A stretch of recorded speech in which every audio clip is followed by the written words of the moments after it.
Let's be real. Have you ever stared at a spreadsheet and just had that gut feeling that something's off? Well, that's exactly where we find a young apprentice named Jody. She's just been handed a project forecast, a really important one, but the numbers just don't feel right. So let's follow her journey as she figures out how to master the absolutely crucial world of data assurance. The numbers feel a bit shaky. Wow, that's the message Jody gets from her boss, Rital, over at Ibis Stores. It's short, right? But the weight behind those words is huge.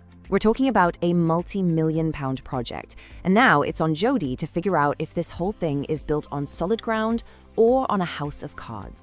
So you can imagine, Jody's heart just sinks.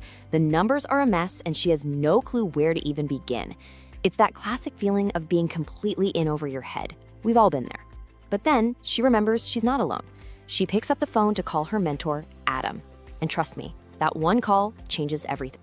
See, Jody's problem isn't really a math problem. It's a data assurance problem. And the solution? Well, it's a key part of her Level 6 Project Control Professional Apprenticeship. It's called K12.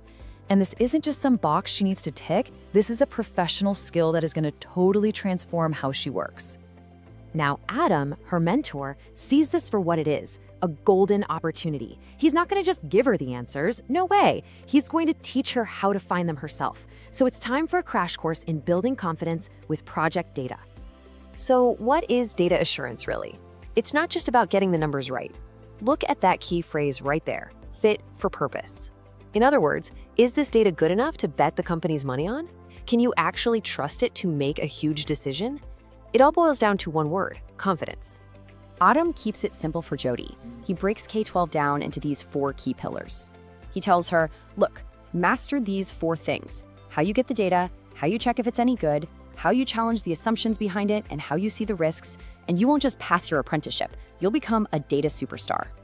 To make it all click, Adam uses this fantastic analogy. Jody, he says, imagine a project is a house. All those reports, the plans, the forecasts, that's the walls and the roof. But what's holding it all up? The data. It's the invisible foundation that everything else rests on.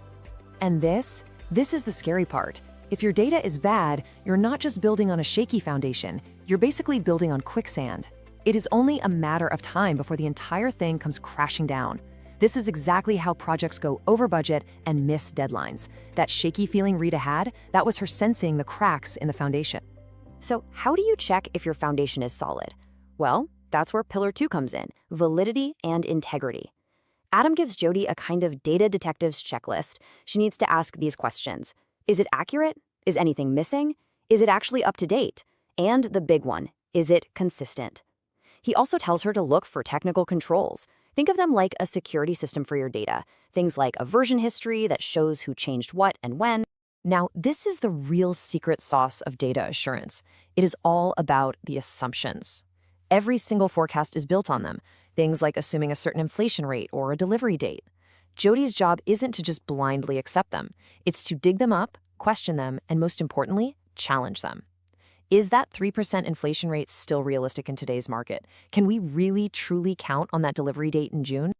Okay, armed with this new framework, Jody feels this incredible sense of purpose. She's not a scared apprentice anymore. She's a data detective on a mission. She opens up that shaky forecast again, but this time, she's not intimidated. She is ready. I love this slide because it shows the before and after of Jody's mindset. It's night and day, right? Before, she was just passively accepting things.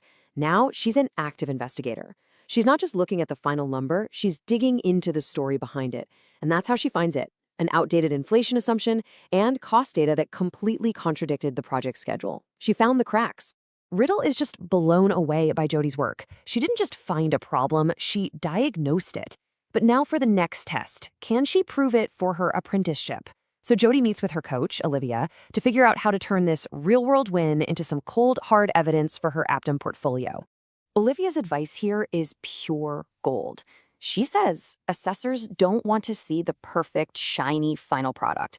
They want to see your work, the messy middle. Look at the difference here. Instead of a clean report, they want the annotated one, the one with your notes showing where you challenged something. They want to see your thought process, your professional judgment in action. So the key takeaway here is you need to be the storyteller of your own work. Don't just show them the result. Explain the journey. You got to use the right language, words like validity and assumption risk, and really show the assessor that you're not just doing tasks, you're a thinker who's applying professional judgment. All right, it's the final countdown. Jody's getting ready to face the ultimate test, her endpoint assessment, or EPA. Olivia's there to make sure she is ready to shine under that pressure. It's time for a mock professional discussion to really put her K12 knowledge to the test. Olivia hits Jody with a classic EPA question. It's designed to see if she can think on her feet and put together a really professional answer. So, what about you? How would you tackle this one? A really killer answer is all about structure. You want to walk the assessor through the key points of the K12 standard, just like you see here. You'd start with consistency, then move on to assumptions, technical controls, and so on. It shows you're not just guessing. You have a professional, systematic method. Olivia throws another one at Jody, this time focusing on the consequences. Because, it's not enough to find a mistake. You have to be able to explain exactly why it's a big deal for the project and for the business.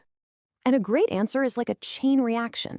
You show how one tiny, outdated assumption can create this cascade of massive problems. As you can see from these points, it wrecks credibility, it leads to terrible decisions, and it introduces huge risks that could end up costing the company a fortune. And there you have it. It all started with just one shaky forecast, but by seeing it as a chance to learn, Jody turned a massive challenge into an incredible triumph. She fully grasped, applied, and learned how to evidence one of the most vital skills any project professional can have. And that's the power of data assurance. It really isn't just about numbers, it's about professional confidence. The next time Jody gets a shaky forecast, she won't feel that panic. She'll feel prepared. She's not just an apprentice anymore, she's a professional. So next time you're looking at a spreadsheet, just remember Jody's story. Every single number on that page is telling a story that real people are going to use to make big decisions. So the question is, are you just a reader of that story, or are you the author?